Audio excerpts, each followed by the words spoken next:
Okey tuan-tuan. Assalamualaikum warahmatullahi wabarakatuh. Apa khabar semua? Harap sihat dan sejahtera.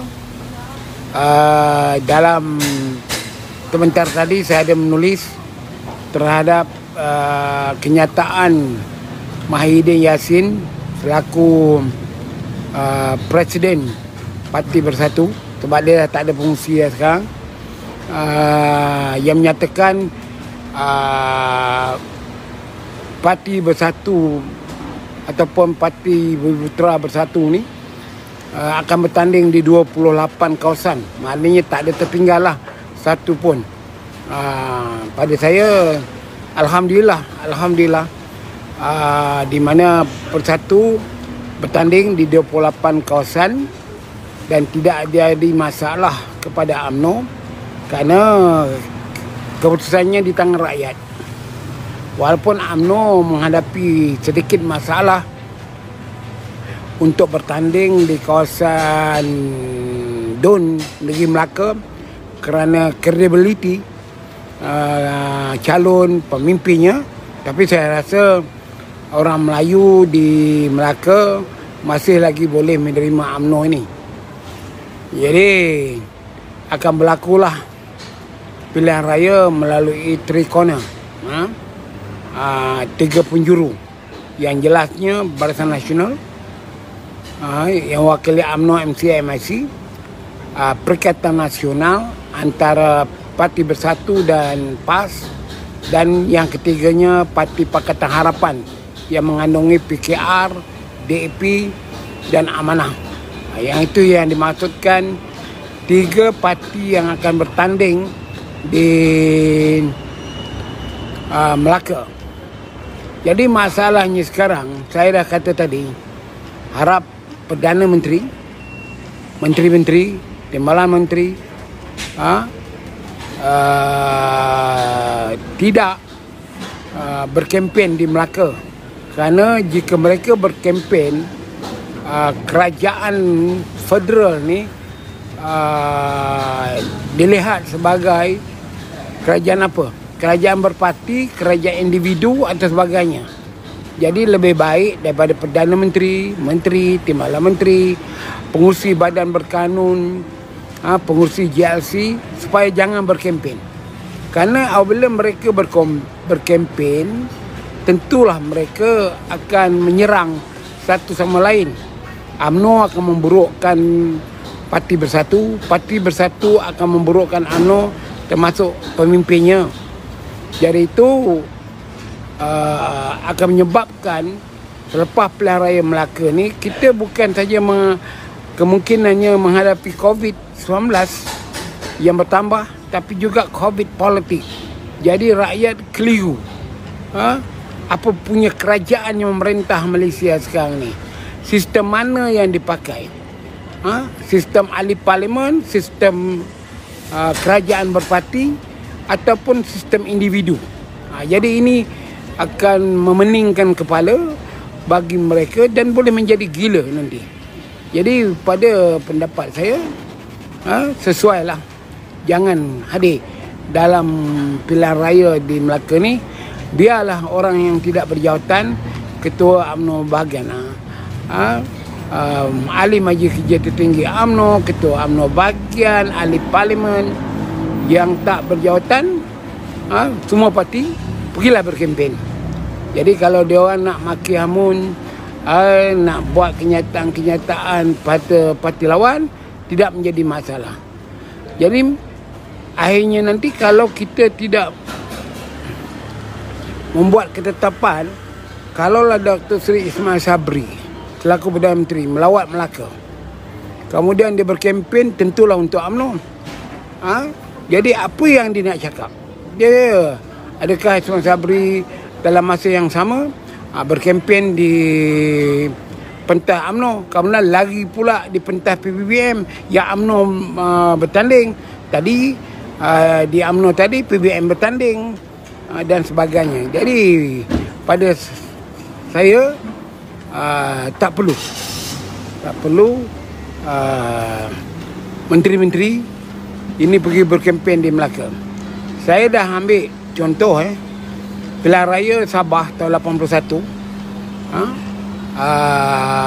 Sebelum itu pilihan raya tahun 76, antara USNO dan Berjaya.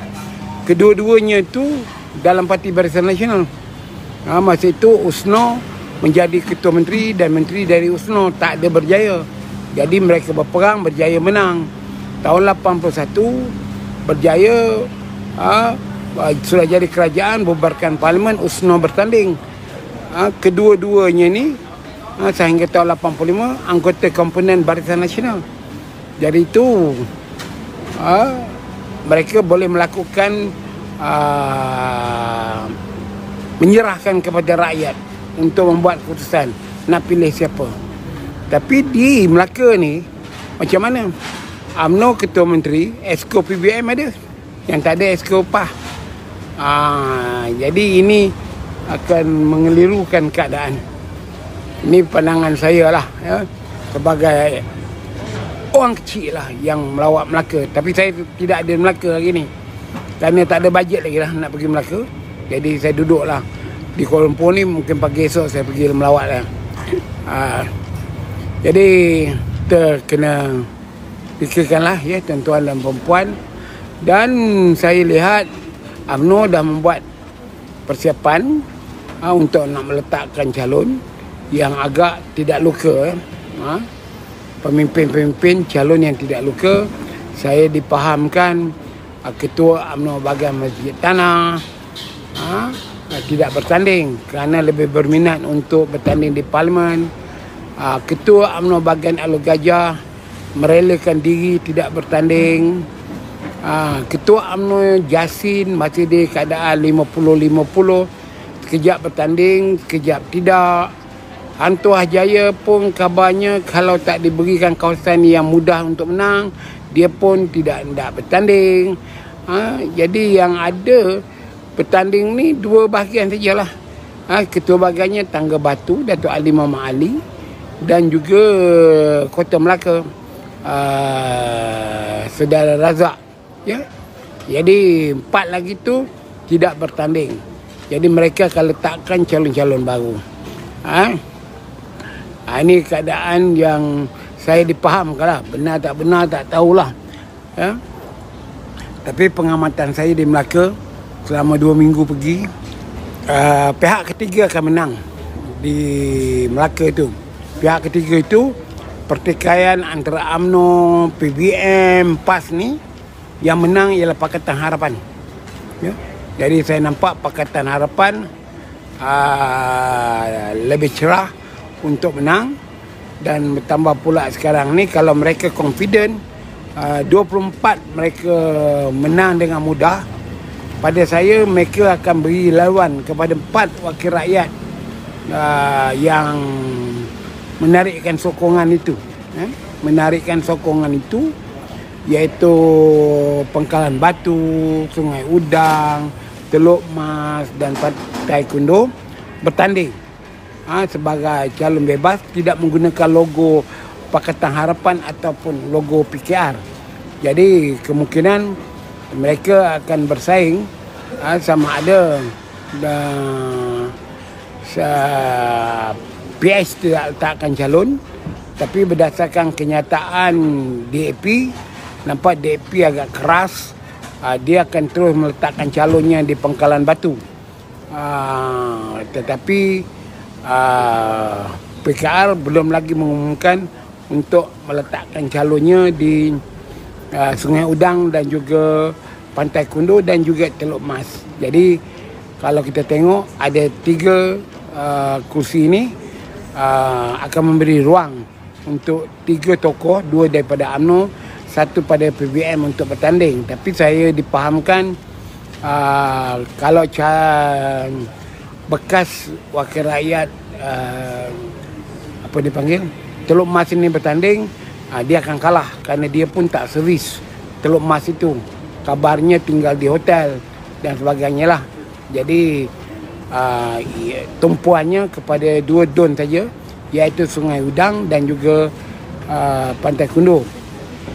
Sungai Udang pula dipahamkan oleh Ketua UMNO bahagiannya yang berhormat Senator Datuk Seri Ali bin Muhammad Ali untuk pertama kalinya sejak bertahun-tahun lah dia kata berpenggal-penggal lah wakil rakyat Sungai Udang ni bukan orang yang tinggal di kawasan itu, lahir di kawasan itu. Kali ini untuk nak memenangkan pengundi, Dun Sungai Udang akan meletakkan calon anak jati orang Sungai Udang. Jadi ini saya dipahamkan. Partai Kundo pula saya dipahamkan bahawa belum ada keputusan di mana Ketua UMNO bahagian Tangga Batu Datuk Seri Muhammad Ali bin Muhammad Ali akan bertanding, kerana kabarnya kawasan itu ialah kawasan yang dikira sebelah isterinya saja, bukan dia. Tempat Ketua UMNO bahagian Tangga Batu ni yang tepat dan sesuai ialah Kelebang sendiri. Tapi Kelebang ini dulu diberikan kepada MCA, dan saya pernah percaya Datuk Ali sebagai seorang peniaga, tentu ia diberikan sokongan oleh masyarakat Cina di Kelebang itu. Dengan orang Melayu sendiri pun saya rasa selama 2018, 19, 20, 21 dia dah cukup servis dengan keadaan rumah dia yang terbuka 24 jam, orang ramai boleh datang dan sebagainya. Jadi kemungkinan UMNO akan ambil Kelebang untuk bertanding dan meletakkan Ketua UMNO bahagian sebagai calon. Dan yang berhormat Datuk Seri Aidi Harun mungkin balik ke Asahan yang telah dikosongkan oleh Ghaffar Atan, yang mana dipahamkan kalau Ketua UMNO bahagian Hulu Gajah ni bertanding di Asahan, kemungkinan kalah kerana pengundi-pengundi Cina sudah menarik balik sokongannya. Jadi itulah keadaannya, senarionya di Melaka. Jadi saya harap tuan-tuan dan puan-puan semua faham bahawa kita pun tak tahu adakah pilihan raya ini boleh dilangsungkan atau tidak kan.